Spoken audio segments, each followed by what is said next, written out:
A very good morning to all of you. बच्चे, आज हम अपना लास्ट लेक्चर कंटिन्यू करेंगे, that is types of ecosystem. और हम आज लास्ट इकोसिस्टम पढ़ने वाले हैं, दैट इज़ डेजर्ट इकोसिस्टम। देखो, डेजर्ट्स वैसे भी हमारे प्लेनेट का 1/5 ऑफ द पार्ट कवर कर रहे हैं। और यहाँ पे एक जो मेन फीचर है जो आपको बचपन से भी पढ़ाया जाता है कि आपके पास यहाँ पे there will be low rainfall. बहुत कम आपको यहाँ पे रेनफॉल देखने को मिलेगी।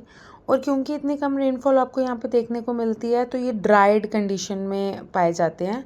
तो हम लोग कहते हैं कि ये ड्राई रहेंगे मोस्टली, और आपको ऐसी ही चीज़ें इसमें देखने को मिलेंगी। इसका क्लाइमेटिक कंडीशन ऐसा रहेगा कि यहाँ पे वैसे ही प्लांट्स और एनिमल्स मिलेंगे जिनको पानी की कमी में रहने की आदत होगी, या उनकी एडाप्टेशन ऐसी होगी कि वो कम पानी में भी सर्वाइव कर सकते हैं। During the course of evolution वो अडेप्ट कर गए हैं उस पर्टिकुलर चीज़ को। हमारे पास दो टाइप के इकोसिस्टम्स फॉर्म होते हैं डेजर्ट में, हॉट डेजर्ट और कोल्ड डेजर्ट। जब मैं हॉट डेजर्ट्स की बात करती हूँ बच्चे, यहाँ पे dry air, low precipitation. What is precipitation? देखो, नॉर्मल जब हम वाटर साइकिल पढ़ते हैं तो हमें पता होता है कि पानी ऊपर की तरफ इवेपोरेट हो रहा है, और क्योंकि ऊपर टेम्परेचर लो होता जा रहा है तो ये पानी सारा का सारा एक ही जगह पे एक्यूमुलेट होके क्लाउड की फॉर्म ले रहा है। और ये क्लाउड जब बहुत हैवी हो जाते हैं तो ये नीचे फॉर्म होते हैं वाटर की फॉर्म में। Can be in the form of rain, it can be in the form of hell and snow. This is precipitation. तो यहाँ तक पहुँचने के लिए टेम्परेचर को थोड़ा सा ठंडा होना पड़ता है, जो हमें डेजर्ट कंडीशंस में नहीं देखने को मिलता। इसलिए यहाँ पे प्रेसिपिटेशन क्या हो जाती है? लो। इसके अलावा बच्चे, ट्रू डेजर्ट जो होते हैं ना, वहाँ पे बहुत ड्राई कंडीशंस होती हैं। वहाँ पे स्टेबल जो एयर होती है ना, उसका प्रेशर सिस्टम 8 to 12 मंथ्स तक ना एक जैसा रहता है। मतलब आपको वहाँ पे ना वेरिएशन नहीं देखने को मिलेगी क्लाइमेट में, एक जैसा टेम्परेचर रेंज रहेगी हॉट डेजर्ट्स में। कुछ subtropical deserts, they are Atacama, western Sahara desert, जिनके बारे में आपने बहुत सुना होगा। Then you have the Arizona deserts. और ये कुछ ऐसे डेजर्ट्स हैं, आप सारे डेजर्ट्स के नाम नहीं भी याद रख सकते, एटलीस्ट 2 डेजर्ट्स के नाम आपको याद होने चाहिए। ये तो होगी हॉट डेजर्ट्स की बात। और इन डेजर्ट्स के बारे में हम लोगों को मोस्टली पता भी होता है क्योंकि हम बचपन से इनके बारे में पढ़ रहे हैं। एक और टाइप के डेजर्ट जो हमारे पास हैं, they are the cold deserts. बच्चे, कोल्ड डेजर्ट्स हायर एल्टीट्यूड्स पे होते हैं। कहाँ होंगे? जहाँ पे थोड़ा ठंडा वाला टेम्परेचर रहता है। सीजनल शिफ्टिंग देखने को मिलेगी। ऊपर हमने अभी अभी बात की कि कोई भी सीजनल शिफ्टिंग हमें इतनी जल्दी देखने को नहीं मिलती, लेकिन यहाँ पे 6-6 महीने के बाद सीजन्स में चेंजेस आते हैं। इंटीरियर लोकेशन की बात करूँ तो ड्राई ही रहता है, since it is a desert condition.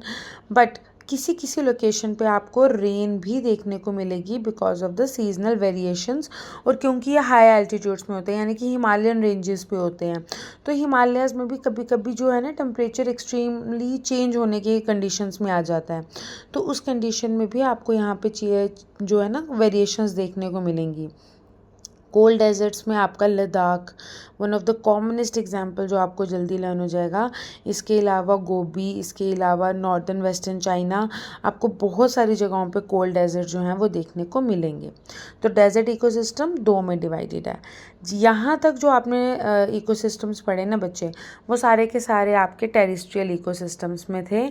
But जब मैं बात करती हूँ आपके एक्वेटिक इकोसिस्टम की, it is further divided into 3, marine, lake and wetland ecosystems.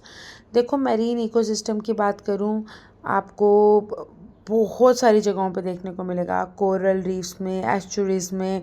जो ओशंस होते हैं ना, वो लार्जेस्ट मैरीन इकोसिस्टम की एग्जांपल है। सॉल्ट वाटर इवेपोरेट्स हो जाता है, then it came out in the form of rain, और फिर से ये साइकिल जो है ना वो चलता रहता है। एल्गी बहुत बड़े फैक्टर जो है ना वो प्ले करते हैं बच्चे यहाँ पे, क्योंकि वो बहुत ज़्यादा अमाउंट ऑफ कार्बन डाइऑक्साइड जो है ना वो हमारी एटमॉस्फेयर से ले जाते हैं। जो डीपेस्ट पार्ट्स ऑफ ओशंस रहते हैं, देखो ओशन का बहुत नीचे वाला layer is known as abyssal zone, ABYSSAL। Abyssal zones होते हैं वो। एंड यहाँ पे न्यूमरस स्पीशीज़ मिलती हैं बच्चे, जो बहुत डीप ओशंस में रेंजेस रहती हैं।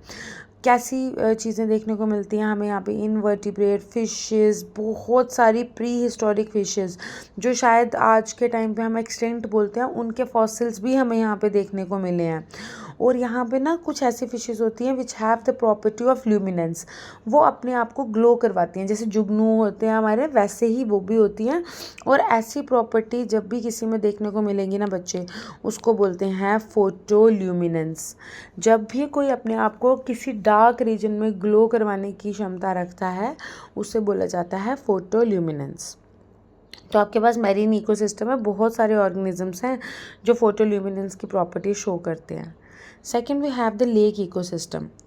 देखो बहुत देर से वाटर बॉडीज़ ना जो है ना वो लेक में भी कन्वर्ट हो रही हैं, पॉन्ड्स में भी कन्वर्ट हो रही हैं। And because of this factor जो स्पीशीज़ है ना, वो कुछ स्पीशीज़ ऐसी हैं जो हमें यहाँ पे भी देखने को मिलती हैं। हाँ, ये है कि बहुत जल्दी ड्राई हो रही हैं because of the global conditions. हमने जो ग्लोबल वार्मिंग कर दी है उसकी वजह से ना ये बहुत जल्दी इवेपोरेट हो रहा है पानी, तो बहुत सारी स्पीशीज़ मर भी रही हैं इनमें। ह्यूमंस इसमें एक बहुत बड़ा रोल प्ले कर चुके हैं। आपके लेक्स पॉन्ड्स जो होते हैं ना, डिवाइडेड इनटू जोन्स, और हर जोन में अलग तरह के ऑर्गेनिजम्स मिलेंगे। जैसे अब मैं फाइटोप्लैंक्टॉन्स की बात करूँगी तो बच्चे वो आपको सिर्फ ऊपर वाली लेयर में मिलेंगे, नीचे देखने को नहीं मिलेंगे। नीचे आपके पास कुछ फिशेज़ आ जाएंगी, तो आपके पास हर एक जोन में अलग टाइप के ऑर्गेनिजम्स पाए जाते हैं। लास्ट है आपके पास वेटलैंड्स। देखो लेक्स, ओशंस, पॉन्ड्स, इन सब के बारे में आपने सुना है। वेटलैंड को बहुत सारे बच्चे जो है ना वो नहीं समझ पाते that what are actually wetlands. Wetlands बच्चे मार्शी एरियाज़ भी हो सकते हैं। मार्शी एरियाज़ क्या होते हैं? दलदली एरिया जहाँ पे ऑक्सीजन की थोड़ी बहुत कमी होती है। बट हाँ, ऐसा नहीं कि यहाँ पे आपको फ्लोरा एंड फौना देखने को नहीं मिलता। यहाँ पे आपके पास प्लांट्स और एनिमल्स की स्पीशीज़ होती हैं। आपके पास पॉन्ड लिलीज पाए जाते हैं यहाँ पे, आपके पास कुछ ट्रीज, साइप्रस ट्रीज यहाँ पे पाए जाते हैं। यहाँ वो वाले ऑर्गेनिजम्स होंगे जो हाई ह्यूमिडिटी में रहने की जिनको क्षमता रहती है। अब ह्यूमिडिटी क्या हो गई? देखो जब आपके पास बहुत सारे एटमॉस्फेयर में ना आप देखोगे कई बार आपको ऐसा लगता है कि पानी, हमें हवा नहीं महसूस हो रही है। आपको मॉइस्चर कंटेंट कितना है पानी में, सॉरी एयर में। अगर आपके एयर में बहुत अच्छा मॉइस्चर कंटेंट है, पानी का ठहराव है, तो आपको ठंडी हवा फील होती है।